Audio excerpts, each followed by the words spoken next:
এই 2 দিনের দুনিয়া ভাইরে, এই বাড়াবাড়ি। আজকে আপনি ক্ষমতা, কালকে আরেকজন যাবে। আল্লাহ পাক কখন কাকে ইজ্জত সম্মান দিবে? এই জন্য বাড়াবাড়ি করলে, এই যারা বাড়াবাড়ি করে, আমি আজকে একটা নিউজ দেখলাম, আহারে, এই যশোর ছাত্রলীগের একটা সভাপতি, তার সে তো কারাগারে, তার বাড়িতে ছোট্ট একটা বাচ্চা, তার স্ত্রী রাতের বেলায় আত্মহত্যা নিজেও করছে এবং সন্তানকেও মারছে। কত কষ্টে ওই নেতা, ছাত্রলীগের সভাপতি, সে তো ছাড়া পায় নাই।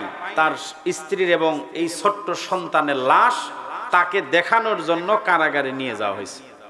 নিজের হাত দিয়ে সন্তানকে স্পর্শ করতে পারবে না। তাহলে চিন্তা করেন, এমন কি অপরাধ আপনি করলেন যে আপনাকে কেউ সহ্য করতে পারতেছে না। এই জন্য ভাইরে, 2 দিনের দুনিয়া, এগুলো কেন করব? আজকে একজন ক্ষমতায়, কাল আরেকজন যাবে, এই ক্ষমতার পালা বদল চলবেই। আমি আর আপনি কেন আরেকজনের প্রতি জুলুম করব? আমি আর আপনি তো মানুষ, আমরা তো কুকুর না। আমরা কি কুকুর? আমাদের ভিতর ব্রেন আছে, বুদ্ধি আছে, আকল আছে, ভালো মন্দ তো আমরা বুঝতে পারি কিনা? আল্লাহ পাক আমাদের সবাইকে সঠিক বুঝ দান করুক, সকলে বলি আমিন। সম্মানিত ভাইরা আমার, হযরত ফাতেমা রাদিয়াল্লাহু তাআলা আনহার এই কথা, এই আলোচনাটা শোনালে আমার মা বোনরা খুশি হয়ে যাবেন, মা বোনদের ইবাদত করাটা সহজ হয়ে যাবে। রমজান মাস সামনে, রমজান মাসে হযরত ফাতেমা রাদিয়াল্লাহু তাআলা আনহা সাহারির পূর্ব মুহূর্তে স্বপ্ন যোগে দেখেন, অন্ধকার ঘরের মধ্যে স্বপ্ন দেখতেছেন, নবীজি বিদায় নিয়েছেন, নবীজি ইন্তেকাল করেছেন। রাতের বেলায় স্বপ্ন দেখেন ফাতেমা, কে রাতের বেলায় অন্ধকার ঘরের মধ্যে নবীজি কি যেন তালাশ করতেছেন। ফাতেমা ডাকদা বললেন, বাবা, এই অন্ধকার ঘরের মধ্যে আপনি কি তালাশ করেন?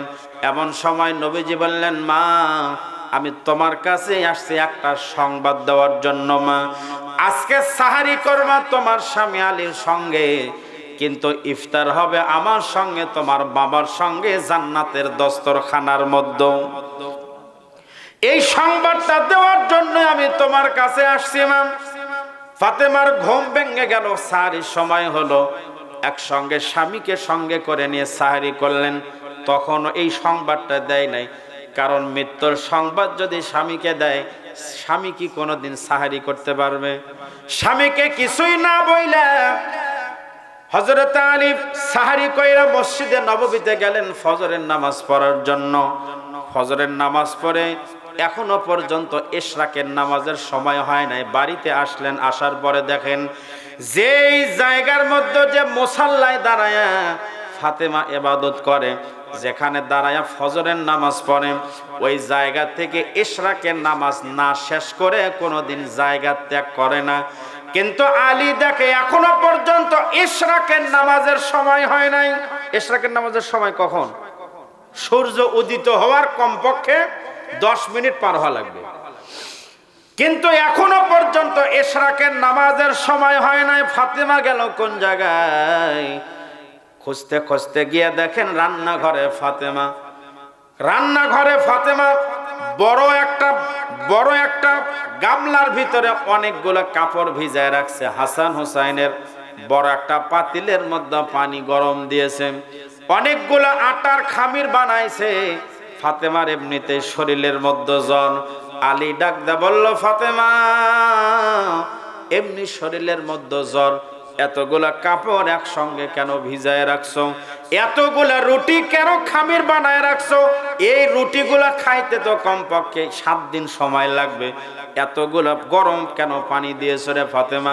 ফাতেমা ডাকদা বললেন, স্বামী গো, এর পিছনে কারণ হলো আজকে রাতের বেলায় আমি স্বপ্ন দেখি।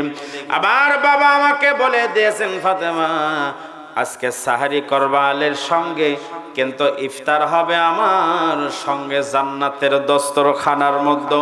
এই কথা বলতে দেরি আর আলীর বুঝতে দেরি নাই। হযরত আলী শোনা মাত্র ঘরের মাঝেই পড়ে গেলেন। ঘরের মাঝায় পড়ে গেলেন। গাছ কাটলে গাছটা যেমন পড়ে যায়, হযরত আলী তেমনি ভাবে পড়ে গেলেন। এমন অবস্থা শুরু হয়ে গেল। ফাতেমাও কান্দে, আলীও কান্দে। কিছুক্ষণ পর 2টা সন্তান আসার পরে দেখে, একদিকে মা কান্দে, আরেক দিকে বাবা কান্দে। মায়ের কাছে গিয়ে ডাকতে বলে, মা কি জন্য কান্দো বলো। মা কিছুই বলে না। বাবার কাছে গিয়ে বলে, বাবা। মাও বলে না কি হয়েছে, একটু খুলে কি বলা যায় না। বাবাও কিছু বলে না। ফাতেমার একটা অভ্যাস ছিল, সন্তানগুলো যখন ডিস্টার্ব করতো, সন্তানগুলো কথা না শুনলে সন্তানদেরকে রওজা শরীফে পাঠিয়ে দিত, দেখায় দিত, যাও তোমার নানার রওজা শরীফে তোমরা যাও। দুইটা সন্তানকে নানার রওজা শরীফে পাঠিয়ে দিল। আর দুইটা সন্তান যখন নানার রওজা শরীফে যায়, নানার রওজায় উঠে নানার সঙ্গে উপর থেকে নাতিরা কথা বলে, নিচ থেকে নানা জবাব দেয়। আল্লাহু আকবার বলেন। আশেপাশের কোনো হাজী সাহেবরা শুনতে পারে না, নানা উত্তর দেয়, নাতি শোনে। নাতি বললেন, নানা শোনে। নানা ডাকতে বলল, কিরে নাতিরা, এই সময় কেন তোমরা আমার রওজায় আসো? তাড়াতাড়ি যাও, তাড়াতাড়ি যাও। জীবনের মনে যত দেখতে মন চায় মায়ের চেহারা দেখে নাও। আজকের পর থেকে আর কোনোদিন মায়ের চেহারা দেখতে পারবা না। যাও, মার কাছে যাও। এরপরের থেকে আর কোনোদিন মাকে মা বলে ডাকতে পারবা না। যাও। দুইটা সন্তান ঘরে আসার পরে ডাকতে বলে, মা আমাকে কেন বলো না মা, আমার নানা গোপন সংবাদ আমাদের জানায় দিয়েছে মা। এই করতে করতে ফাতেমার শরীরেও প্রচন্ড জ্বর। জোহরেরও সময় হয়ে গেছে, জোহরের নামাজের সময় হয়ে গেছে। ফাতেমা নামাজ পড়লেন, শরীরে আরো প্রচন্ড জ্বর। এবার দুইটা সন্তানকে ডাকতে বলল, বাবা তোমরা একটু যাও, তোমার আব্বাক মসজিদ থেকে একটু ডেকে নিয়ে আসো, তোমার আব্বার সঙ্গে আমার কিছু জরুরি কথা আছে। দুইটা সন্তান বাবাকে ডেকে নিয়ে আসলো। সংক্ষেপ করে বলতেছি, একটু মনোযোগ দিয়ে শুনেন। ঘরের মধ্যে স্বামীকে নিয়ে বললেন, স্বামী গো, আপনার কাছে আমার কয়েকটা চাওয়া, আমার মৃত্যুর পরে আমার কয়েকটা চাওয়া আপনার পূরণ করা লাগবে। আলী বলল, ফাতেমা দুনিয়ার জীবনে গরিব ছিলাম, এই জন্য কোনোদিন তোমার চাহিদা পূরণ করতে পারি নাই, যার জন্য মনে হয় তুমি মৃত্যুর পরে আমার কাছে চাও। আচ্ছা বলো কি চাও, বলো। ফাতেমা ডাকদা বলল, স্বামী গো, এক নাম্বার আমার চাওয়া হলো আমার মৃত্যুর পরে আপনি দেখে শুনে একটা বিয়ে করে নিবেন। আমার দুই নাম্বার চাওয়া হলো আমার দুইটা বাচ্চা হাসান হোসেন এখনো পর্যন্ত ছোট, এ বাচ্চাগুলো যতদিন পর্যন্ত বুঝবান না হবে, যতদিন পর্যন্ত তারা বড় না হবে, ততদিন পর্যন্ত আপনার কাছ থেকে পৃথক করে দিবেন না। এটা হলো আমার দুই নাম্বার চাওয়া। আমার তিন নাম্বার চাওয়া হলো আমি ছোট্টবেলায় আপনার কাছে আসছি, আমাকে আপনার সঙ্গে আমার বাবা বিয়ে দিয়েছেন, আমি আপনার ঠিক মতন কোনো খেদমত করতে পারি নাই। আমার জীবনে চলার পথে যদি কোনো ভুল করে থাকি, আল্লাহর হস্তে আমার ভুলগুলো মাফ করে দিবেন। আপনি যদি আমাকে ক্ষমা না করেন, হাসরের ময়দানে কোটি কোটি উম্মতের সামনে আমার বাবা লজ্জিত হবে। এজন্য আপনার কাছে মাফ চাই। আলী ডাকদা বলে, ফাতেমা কোনোভাবেই আমি তোমার যোগ্য ছিলাম না, তোমাকে বিয়ে করার পরে কোনোদিন ভালো মতো পেট পূরণ করে খাওয়াইতে পারি নাই, ভালো একটা বিছানায় শোয়াইতে পারি নাই, ভালো একটা কাপড় কিনে দিতে পারি নাই। স্বামী বলে আর বিবি কান্দে, বিবি বলে স্বামী কান্দে। ঘরের মধ্যে কান্নাকাটি শুরু হয়ে গেছে। একজন আরেকজনের কাছে ক্ষমা চাই। এমন ভালোবাসা কি আমাদের আছে? আজকে আমরা স্বামী বিবিকে গালি দিই, তার আত্মীয় স্বজনকে গালি দিই, বিবি স্বামীর আত্মীয় স্বজনকে গালি দিই।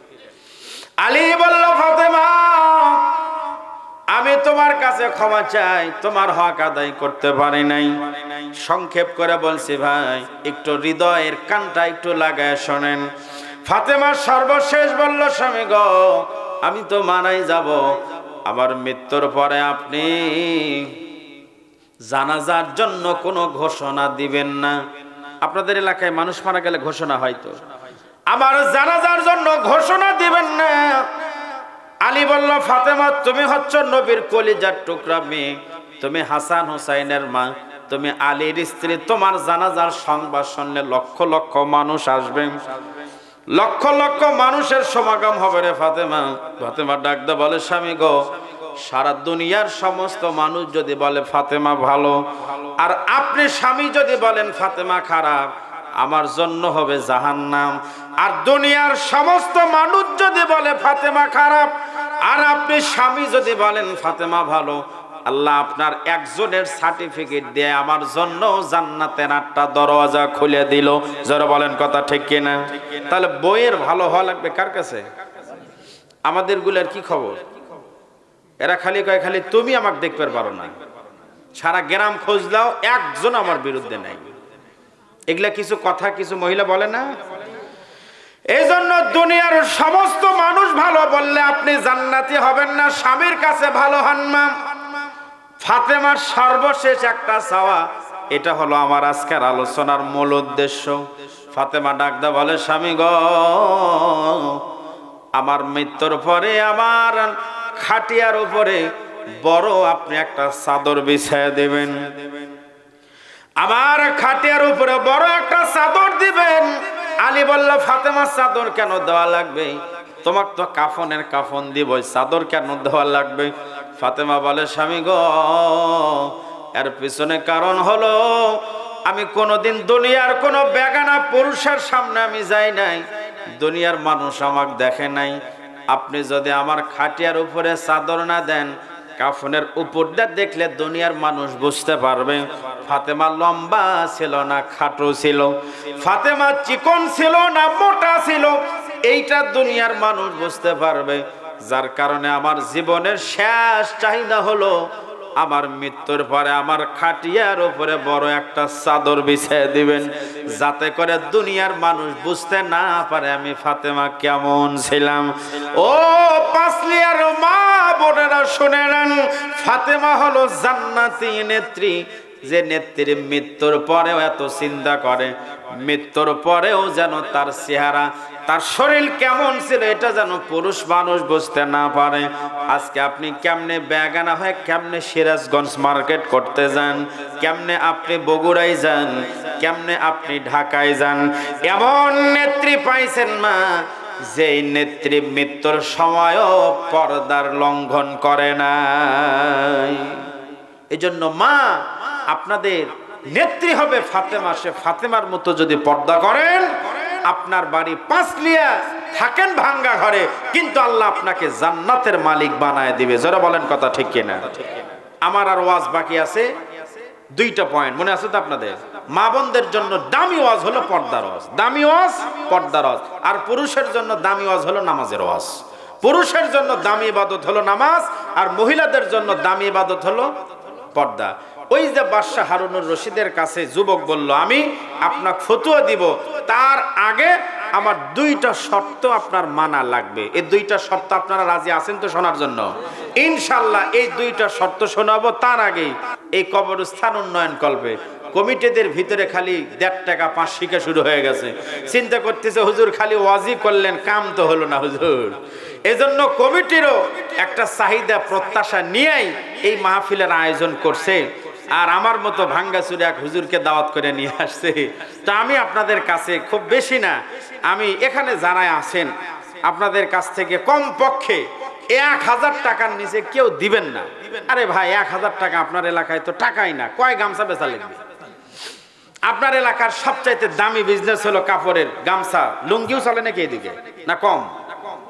ও লুঙ্গি নাই, এজন্য কম পক্ষে 1000, উপরে 1 লাখ। এর ভিতরে আমি আপনাদের ভিতর থেকে একটু দেখতে চাই যে আপনাদের ভিতরে আল্লাহর কোন কোন বান্দা আছেন এই কবরস্থানে। আচ্ছা, আপনাদের ভিতরে ভাই কার কার মা নাই একটু হাত তোলেন তো দেখি। আমাদের এখানে কোন কোন ভাই আছেন যাদের মাও বিদায় নিয়েছেন, কবরে গেছেন? অনেক মানুষ, হাত নামান। আপনাদের বাবা নাই কার কার একটু হাত তোলেন তো, হুজুর আমাদের বাবা নাই। অনেক মানুষ, হাত নামান। বেশিরভাগ মানুষের মা বাবা নাই। আপনাদের কবরস্থান পুরো গ্রাম মিলে একটাই তো। এই গোরস্থানে আপনার বাবা মা শুয়ে আছে, হয়তোবা আজকে একটু নেকির আশায় বাবা মা আপনার দিক তাকায় আছে যে বাবা আজকে আমার জন্য একটু দোয়া হবে, আমি মা বাবা কবরে বড় কষ্টে আছি রে বাপ, আমার জন্য 1000 টাকা একটু দান কর, আল্লাহর রাস্তায় একটু দে, আমি মায়ের কবরে আল্লাহ পাক একটা জান্নাতি কম্বল দিবে, জান্নাতি বিছানা দিবে। মা বাপ জীবিত থাকলে ঔষধ খাওয়ান লাগতো, ভাত কাপড় দেওয়া লাগতো। আজকে মা বাবা যাদের নাই, আপনাদের কাছে আমি সর্বপ্রথমেই এরকম আল্লাহর কোন বান্দা আছেন, হুজুর আমি এত দিয়ে শুরু করলাম, আমি অ্যামাউন্ট উল্লেখ করলাম না, যদিও সামনে কিছু টাকা পয়সা আছে। যে একজন আমার বাবজান, আপনার নাম কি বাবাজি? আলাউদ্দিন মন্ডল ইউসুফ আলী সাহেব 1000 টাকা নগদে দান করেছেন, আল্লাহ আপনি কবুল করে নেন। আলাউদ্দিন মন্ডল চাচা নগদে 1300 টাকা দান করেছেন, আল্লাহ কবুল করেন। মা বাবার কবরগুলোকে আল্লাহ আপনি জান্নাতের টুকরো বানায় দেন। আলহাজ শহীদুল ইসলাম নগদে 2000 টাকা দান করেছেন, আল্লাহ আলহাজ শহীদুল ইসলাম দানকে কবুল করে নেন। আরেকজন আল্লাহর বান্দা 1000 টাকা দান করেছেন, নাম জানি না, আল্লাহ আপনি কবুল করে নেন। আরেকজন আমার মুরব্বী বাবজান, কেউ যাবেন না, দিয়া ধন বুঝে মন কেড়ে নিতে কতক্ষণ। আরেকজন মুরব্বী চাচা 520 টাকা, আরেকজন আমার ভাই 50 টাকা, আরেকজন আশরাফ আলী ভাই নগদে 2100 টাকা দান করেছেন, আল্লাহ আপনি কবুল করে নেন। ও আমার নামে নাম, আমার একজন মিতা 1000 টাকা নগদে দান করেছেন, আল্লাহ আপনি কবুল করেন। দিয়া ধন বুঝে মন কেড়ে নিতে কতক্ষণ। নদীর কুল ভাঙ্গে ও কুল গড়ে, এই তো নদীর খেলা, সকাল বেলার ধনীরে তুই ফকির সঙ্গে বেলা। এটা কোন জায়গা? রানীনগরের একজন 500 টাকা নগদে দান করেছেন, আল্লাহ আপনি কবুল করে নেন। আরেকজন আল্লাহর বান্দা 400 টাকা, আরেকজন এটাকে দিলেন কাউসার ভাই, কাউসার ভাই 1000 টাকা। আমার আরেকজন মুরব্বী চাচা 500 টাকা, আরেকজন 1000 টাকা। আল্লাহ বৃষ্টির মতন টাকা দেয় আপনার বান্দারা। কে কোন নিয়তে দান করে আল্লাহ কবুল করেন। আরেকজন 100 টাকা, আরেকজন 1500 টাকা, আরেকজন 1000 টাকা, আরেকজন আমার ভাই 50 টাকা, আরেকজন সম্ভবত এখানে 300 টাকা, আরেকজন 200 খান টাকা করলো দান। আমার আরেকজন মুরব্বী চাচা 500 টাকা, আরেকজন 100 টাকা, আরেকজন মুরব্বী চাচা 200 টাকা। আল্লাহ যে নিয়তে দান করে কবুল করে নেন। আবু শামা 1850 টাকা, আল্লাহ কবুল করেন। মোনাজাত হবে ভাই, এত রাতে কেউ যাবেন না। আরেকজন 500 টাকা, আল্লাহ আপনার বান্দারা আরেকজন 500 টাকা করলো দান, আল্লাহ আপনি কবুল করেন। 500 1000 টাকা করে অনেকে দান করে, আল্লাহ যে নিয়তে যারা দান করে আল্লাহ আপনি কবুল করে নেন। আল্লাহ নেক নিয়ত নেক আশা পূরণ করে দেন। আলহাজ হামিদুল ইসলাম নগদ 4000 টাকা, লিল্লাহে তাকবীর। এত রাত পর্যন্ত, রাত 12টা পর্যন্ত ওয়াজ শুনলেন। এই রাত 12টা পর্যন্ত ওয়াজ শুনে যদি যান, আপনাদের দুটা লস হবে। কয়টা লস? 1 নাম্বার লস হলো আপনার ঘুমের লস হলো 1। 2 নাম্বার লস হলো 2 ঘন্টা পরীক্ষা দিয়েছেন কিন্তু রোল নাম্বার লেখেননি, কি পাবেন আপনি? 0। এত ভালো পরীক্ষা দিলে রোল নাম্বার নেই, ওর নাম্বার কে দিবে? এই জন্য 12টা পর্যন্ত ওয়াজ শুনলেন, মোনাজাত হলো রোল নাম্বার। মোনাজাত না করলে আর সওয়াব দিবি কোন জায়গা? এই জন্য রোল নাম্বার মোনাজাত করবেন। এই জন্য আরেকজন আমার মুরব্বী 1100, আরেকজন 500 টাকা। মা বোনরাও তো দিবে, মা বোনদের ভিতরে লোক আছে না? আমার মা বোনদের ভিতরে লোক আছে। মা আপনারা একটা ব্যাগে করে আপনারা কি পরিমাণ দিবেন একটু মেহেরবানি করে আপনারা একটু দিয়ে দেন। আরেকজন 200 টাকা, আমার একজন মুরব্বী চাচা, আরেকজন আমার আরেকজন ভাই 500 টাকা, আল্লাহ আপনি কবুল করে নেন। হাফেজ ফরিদুল ইসলাম সাহেব নগদে 2500 টাকা, আল্লাহ কবুল করে নেন। আরেকজন মুরব্বী 200 টাকা, আল্লাহ আপনি কবুল করেন। আল্লাহ নেক নিয়ত নেক আশা পূরণ করেন। ভাইয়ের নাম কি? আলামিন ভাই নগদ 1000 টাকা দান করেছেন, আল্লাহ আলামিন ভাইয়ের দানটাকে আল্লাহ আপনি কবুল করেন। একজন 500 টাকা, আরেকজন 600 টাকা, আরেকজন নগদ 500 টাকা। আল্লাহ যে নিয়তে দান করে কবুল করে নেন। আলহাজ আব্দুল হক সাহেব নগদে 2000 টাকা করলো দান, আল্লাহ মা বাবার কবরগুলিকে জান্নাতের টুকরো বানায় দেন। আরেকজন 200 টাকা, আরেকজন 200 টাকা করলো দান, আল্লাহ আপনি কবুল করে নেন। কোন মাস্টার? আমার ভাইরা ভাই নাকি? আমার ভাইরা ভাই, এক কথা, ওনার শ্বশুর বাড়িও যেদিকে আমার ওই দিকেই। 1000 টাকা মাস্টার শফিকুল ইসলাম সাহেব 1000 টাকা দান করেছেন, আল্লাহ কবুল করেন। আমার আরেকজন চাচা 1000 টাকা নগদে দান করে। এটা আপনার নাকি? আপনার? আচ্ছা, সভাপতি সাহেব আরেকজন মাস্টার সাহেব 1000 টাকা। আজকের মাহফিলের সম্মানিত সভাপতি 2000 টাকা, আল্লাহ আপনি কবুল করে নেন। কবুল করো, কবুল করো। মোদের কামনা দানকারীকে দিবেন জান্নাত, আল্লাহ নিরাশ করবেন না। এ দুনিয়া রবে না চিরকাল, একদিন ভাঙবে রে বাজার। আসেন একটু নিয়ত করেন। জি বাবজান, আপনার নাম কি? কার কার জন্য? বাবার জন্য ভাইয়ের জন্য দোয়া চেয়ে নগদ 1000 টাকা।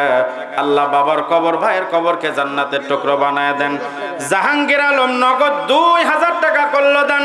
আল্লাহ আপনি জাহাঙ্গীর আলমের দানটাকে আল্লাহ আপনি কবুল করে দেন। বৃষ্টির মতো টাকা আসা শুরু হইলো, একটু তাড়াতাড়ি দেন। কেউ দিবেন না, দিয়ে কেউ যাবেন না। বাপজান আরেকজন মুরব্বী মানুষ আল্লাহ 600 টাকা দান করেছেন। আল্লাহ মা বাবার কবরগুলি জান্নাতের টুকরো বানায় দেন। এটা আপনি দিলেন ক্যাশিয়ার সাহেব, তাই তো? ক্যাশিয়ার মহোদয় নগদে 2000 টাকা। আল্লাহ আপনি ক্যাশিয়ারের দানটা কবুল করে নেন। আরেকজন 500 টাকা করলো দান, আল্লাহ আপনি কবুল করে নেন। আরেকজন 200 টাকা। এই মসজিদের সেক্রেটারি সাহেব 1000 টাকা।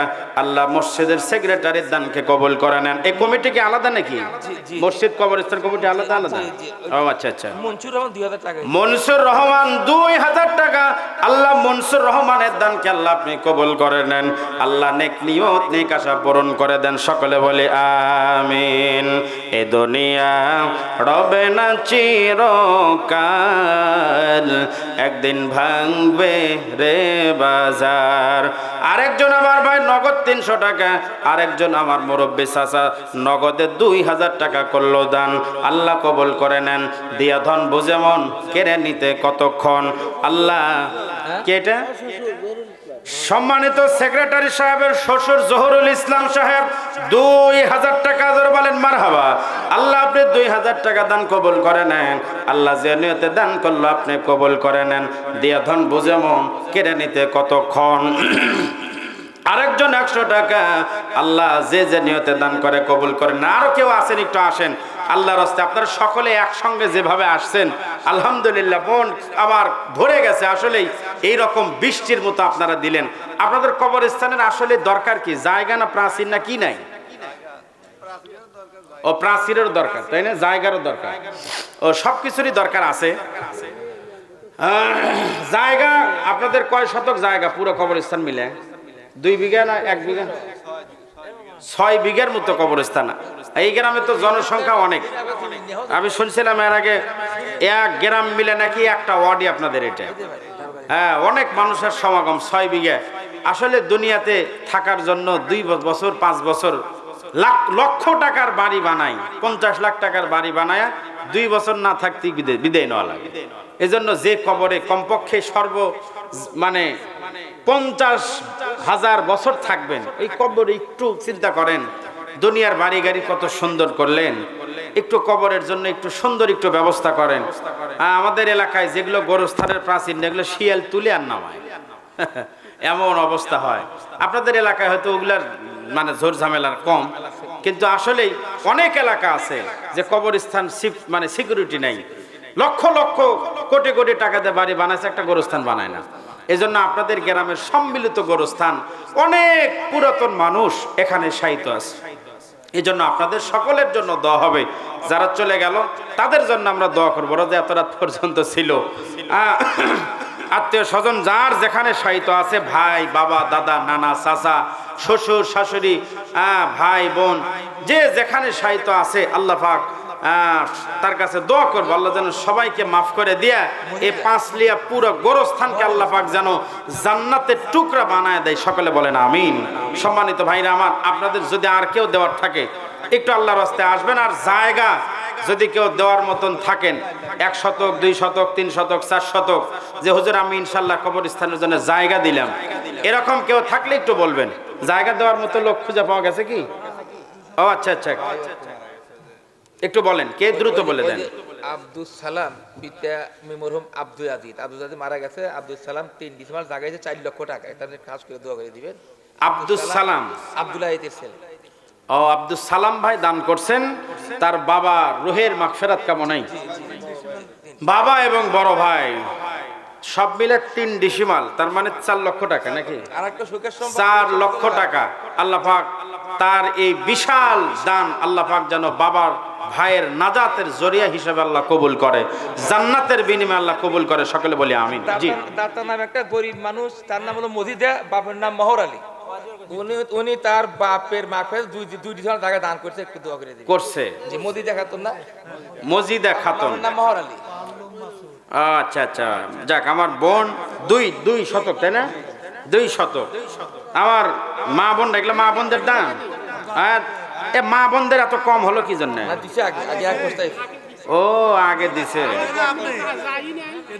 আসলে মন খারাপ করে লাভ নাই, যে গরু দুধ দেয় ওয়া কয়েকবার পানায়, আচ্ছা আমাদের আর যেটা দুধ দেয় না ওয়া একবারই পানায় না। আপনারা দেন তো, এই জন্য আবার দিলিলাম। আমাদের গ্রামে জি। একটা বণিক, বাবার নাম নুরুল ইসলাম, দাদার নাম মুন্সি কসরউদ্দিন। জি।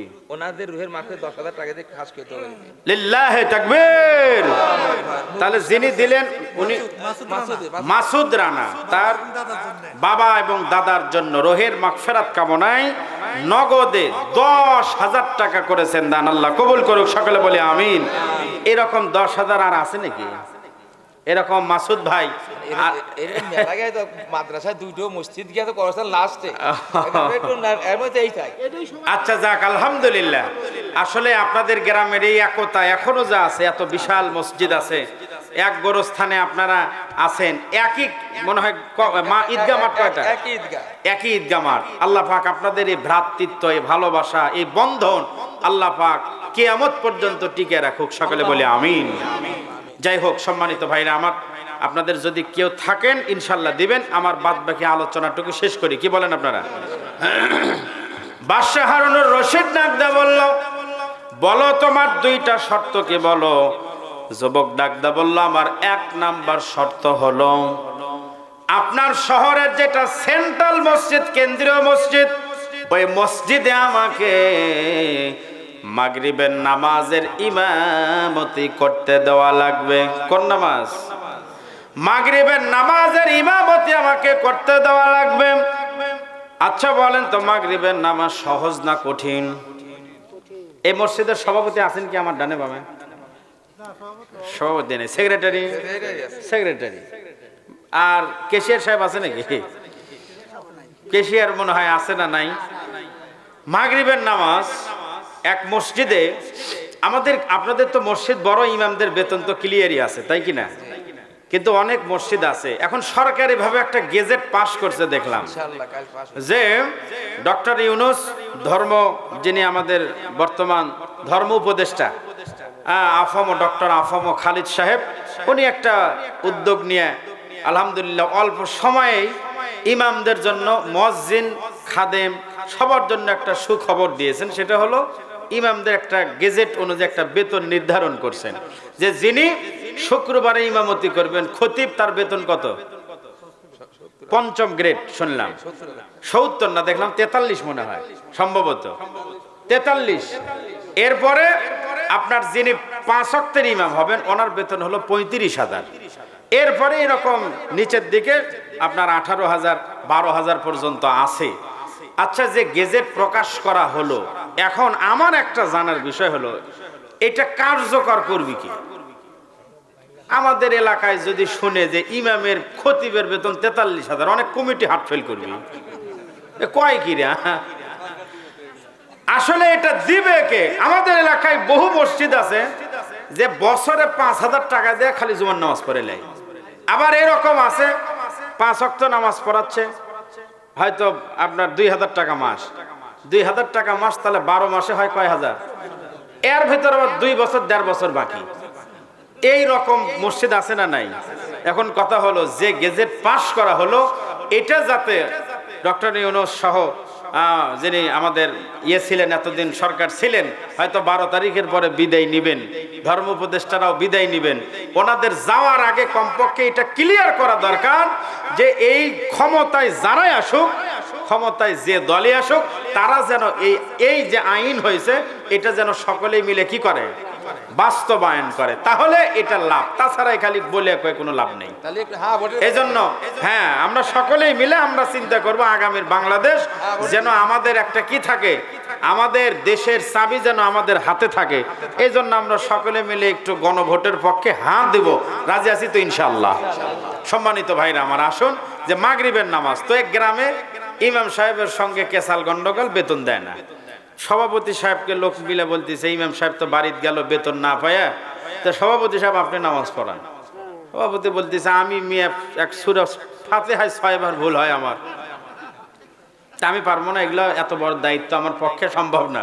তাহলে সেক্রেটারি সাহেব আপনি, সেক্রেটারি বলতেছে সভাপতি যেখানে স্যালেন্ডার করলো ওখানে আমি কেমনে পারি।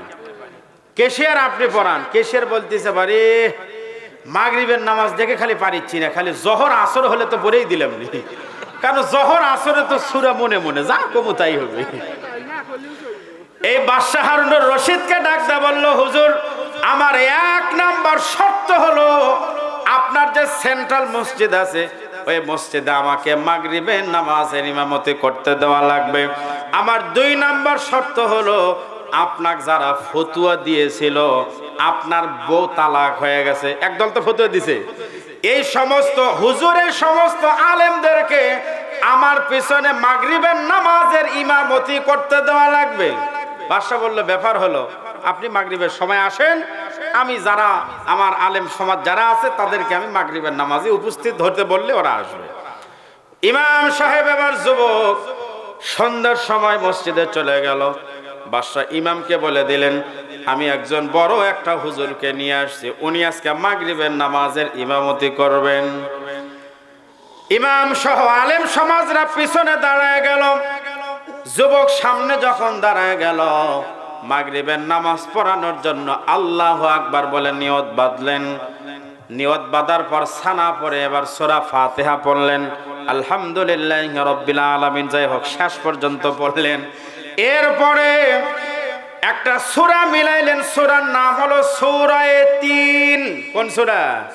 ওয়াত-তিনি ওয়াজ-যাইতুন ওয়া তুরি সিনিন ওয়া হাযাল বালাদিল আমিন লাকাদ খালাকনাল কমার।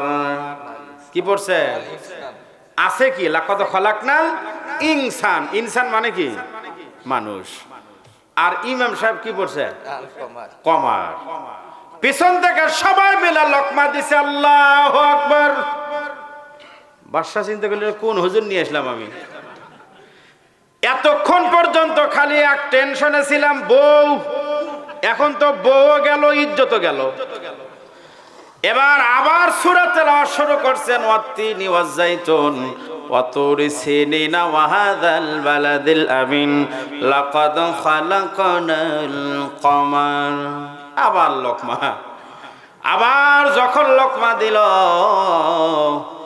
এবার ইমাম সাহেব আবার কেরাত শুরু করলেন। 3 বার তো লোকমা দেওয়া যায় না। বাদশার চেহারা লাল হয়ে যাচ্ছে, বউ গেল, ইজ্জত গেল, কি হুজুর আনলাম এটা আমি। এবার নামাজ শেষ করার পর সবাই মিলে ইমাম সাহেবকে ডেকে বললেন, ইমাম সাহেব আপনি এক মাগরিবের নামাজ পড়াইতে 3 বার আপনি লোকমা খাইলেন, 3 বার আপনি ভুল করলেন। যুবক ডাক দেয়, ইমাম সাহেব ডাক দেয়, বলল আলেম সমাজ আমি ভুল করি নাই, ভুল করেছেন আপনারা। আল্লাহু আকবার যারা বলেন। ইনসান মানে হলো মানুষ আর কমার মানে হলো চন্দ্র। আল্লাহ কোরআনের মধ্যে বলেছেন লাকাদ খালাকনাল ইনসানা ফি আহসানি তাকবীর।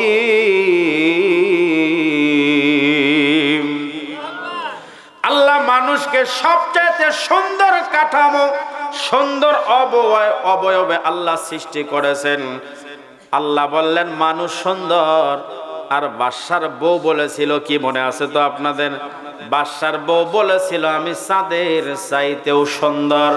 আল্লাহ কোরআনে কোনো জায়গায় বলে নাই চাঁদ সুন্দর, আল্লাহ বলে নাই সূর্য সুন্দর, আল্লাহ বলে নাই পাহাড় সুন্দর, আল্লাহ বলে নাই নদী সুন্দর, আল্লাহ বলেছেন মানুষ সুন্দর।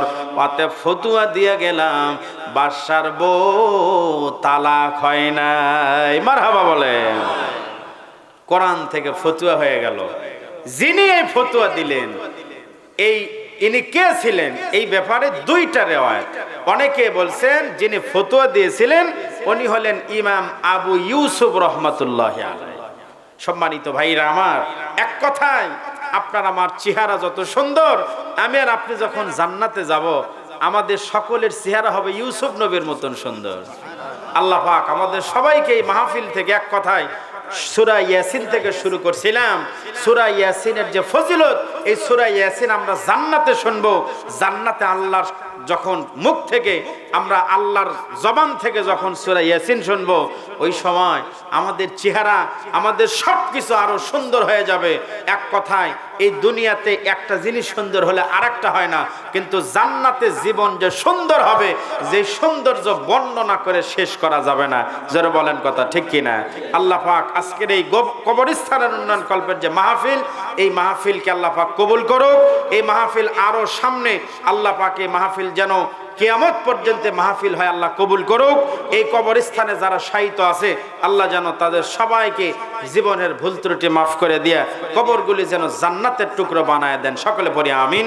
ইস্তিগফার পড়েন, আস্তাগফিরুল্লাহ রাব্বি মিন কুল্লি যামবি ওয়া আতুবু ইলাইহি লা হাওলা ওয়ালা কুওয়াতা ইল্লা বিল্লাহিল আলিয়্যিল আযীম।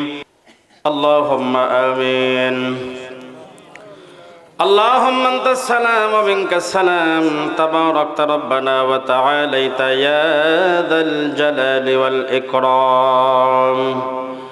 ربنا ظلمنا أنفسنا وإن لم تغفر لنا وترحمنا لنكونن من الخاسرين. ربنا آتنا في الدنيا حسنة وفي الآخرة حسنة وقنا عذاب النار. اللهم بارك لنا في رجب وشعبان وبلغنا رمضان. আয় আল্লাহ, ঘড়ির কাঁটা দেখতে দেখতে 12টা পার হয়ে গেছে, প্রায় 12:30টার কাছাকাছি চলে গেছে আল্লাহ। কিন্তু আপনার বান্দাদের চেহারার দিক তাকাইলে মনে হয় রাত বাজে কেবল 9টা। আল্লাহ, এত রাত পর্যন্ত যারা কোরআন হাদিসের আলোচনা শুনলো, আল্লাহ মানুষগুলার সঙ্গে আমার চেহারারও কোনো মিল নাই আল্লাহ। আয় আল্লাহ, কি বলে তাদের বিদায় দিব আমার ভাষা জানা নাই। এতগুলা মানুষ আমার সঙ্গে হাত তুলেছে আল্লাহ। আল্লাহ, মুরব্বীরা হাত তুলেছেন, যুবকরা হাত তুলেছেন আল্লাহ, কচি কচি বাচ্চারা হাত তুলেছেন, পর্দার অন্তরালে আমার মা বোনেরা হাত তুলেছেন, আমার প্রিয় মামা হেদায়েতুল্লাহ নূরেও হাত তুলেছেন, সভাপতিও হাত তুলেছেন, মসজিদ কমিটিরাও হাত তুলেছেন আল্লাহ। আল্লাহ, যার হাত পছন্দ হয় তার ওসিলায় সবার হাতগুলোকে আপনি কবুল করে নেন। আয় আল্লাহ, গ্রামে দ্বিতীয়বারের মতো আসলাম আল্লাহ। কবরস্থানের মাহফিল প্রতি বছর হয়, বছরও হলো আল্লাহ। আমার মতো ভাঙ্গাচুরা একজন মানুষকে দাওয়াত করেছিল বড় আশা নিয়ে। কতটুকুন ভালো করতে পেরেছি আল্লাহ আপনি ভালো জানেন। আয় আল্লাহ তাআলা, আমার সঙ্গে যারাই হাত তুলেছে অনেকের, বেশিরভাগ মানুষের মা নাই, অনেকের বাবা নাই। ছোট্ট একটা শব্দ হলো মা, কিন্তু এর নামের মধ্যে কি যে মধু রেখেছো আল্লাহ। যাদের মা নাই তারাই ভালো বুঝে আল্লাহ। আমাদের দরদের বাবা যাদের কবরে চলে গেছে রে আল্লাহ, বাবার বাড়ি ঘর জায়গা জমিন সব পড়ে আছে আল্লাহ। আজকে বাবা সাদা একটা কাফনের কাপড় নিয়ে কবরে শুয়ে আছে আল্লাহ। আল্লাহ, মেহেরবানি করে বাবার কবর গুলিকে জান্নাতের টুকরো বানায় দেন আল্লাহ। আমরা যারা হাত তুলেছি আমাদের দাদা দাদি, নানা নানি, ভাই বোন, আত্মীয় স্বজন, পাড়া প্রতিবেশী, বন্ধু বান্ধব, আল্লাহ শ্বশুর শাশুড়ি, কত আপন জনকে আমরা হারাইলাম আল্লাহ। আল্লাহ, এ পাঁচলিয়া গোরস্থান পুরা গ্রাম মিলে একটা গোরস্থান আল্লাহ। গোরস্থানে কত মানুষ যে শায়িত আছে রে আল্লাহ। আল্লাহ, মেহেরবানি করে আল্লাহ আজকের মাহফিলের ওসিলায় এই গোরস্থানটাকে আপনি জান্নাতুল বাকির গোরস্থানের আদলে কবুল করে নেন আল্লাহ। আপনার বান্দারা নগদে বাকিতে জানাই দান করলো, 10,000 টাকাও দিলেন, 5,000, 2,000, 3,000, 500, 1000, 10, 20, 50, যে যা পেরেছে দান করেছে, বৃষ্টির মতন দান করলো আল্লাহ। আল্লাহ যে যা আশা নিয়ে দান করেছেন সবার আশাকে আপনি পূরণ করে দেন। এই কবরস্থানের জন্য, জায়গার জন্য 4 লক্ষ টাকা দান করেছেন আল্লাহ। আমার আব্দুল সালাম সাহেব বাবার জন্য, ভাইয়ের জন্য দোয়া চাই। আপনার আরেকজন বান্দি জায়গার জন্য দান করেছেন আল্লাহ, দোয়া চাই। আল্লাহ যে যে নিয়তে দান করেছেন আল্লাহ সবার দানগুলোকে আপনি কবুল ও মঞ্জুর করে নেন। সারা বাংলাদেশ বহু জায়গায় যায়, আলোচনার সুযোগ হয়, কিন্তু এরকম একতাবদ্ধ গ্রাম আমার চোখে খুবই কম পড়ে আল্লাহ। এই বিশাল গ্রামের যে একতা, সমাজের মানুষের ভালোবাসা, যে মায়া মহাব্বত বন্ধন, আল্লাহ ভালোবাসা মহাব্বত কিয়ামত পর্যন্ত কবুল করে নেন।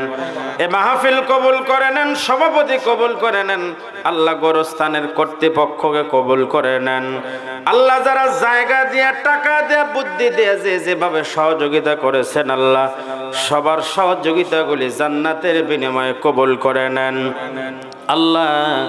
খাস করে যিনি আলোচনা শেষ করে ভালোবাসার টানে আমার পাশে বসে আছেন আল্লাহ, আমার মামার বাবা কয়েকদিন আগে দুনিয়া ছেড়ে বিদায় নিয়েছেন আল্লাহ। বড় আশা নিয়ে সন্তানকে আলেম বানাইলো, বাড়ি গাড়ি সব হইল, সুখের সময় বাবা কবরে চলে গেল আল্লাহ। আল্লাহ বাবার কবরটাকে মেহেরবানি করে আপনি জান্নাতের টুকরো বানায় দেন। তার ভাই গোরস্থানে শায়িত আছে আল্লাহ, অনেক আত্মীয় স্বজন শায়িত আছে আল্লাহ। খাস করে একটা মানুষ যিনি বারবার যোগাযোগ করেন আল্লাহ, আমার শফিকুল ইসলাম বড় ভাই মাস্টার সাহেব আল্লাহ, কি বলে দোয়া করব ভাষা জানি না আল্লাহ। যে মহব্বত করে, মহব্বত কিয়ামত পর্যন্ত কবুল করে নেন। আয় আল্লাহ তাআলা, যা আলোচনা করেছি ভুল ত্রুটি মাফ করে দেন। এতগুলো মানুষকে নিয়ে হাত তুলেছি, খালি হাতে আপনি ফেরত দিয়েন না আল্লাহ। আল্লাহ মাহফিল শেষ করে বাড়ি যাওয়ার পথে কত শ্রোতা মারা যায়, কত বক্তা অ্যাক্সিডেন্টে দুনিয়া ছেড়ে বিদায় নেয় আল্লাহ। আমার এই জীবনে, ছোট্ট জীবনে আমি যে কত মানুষের জানাজার নামাজ পড়েছি হিসাব নাই আল্লাহ।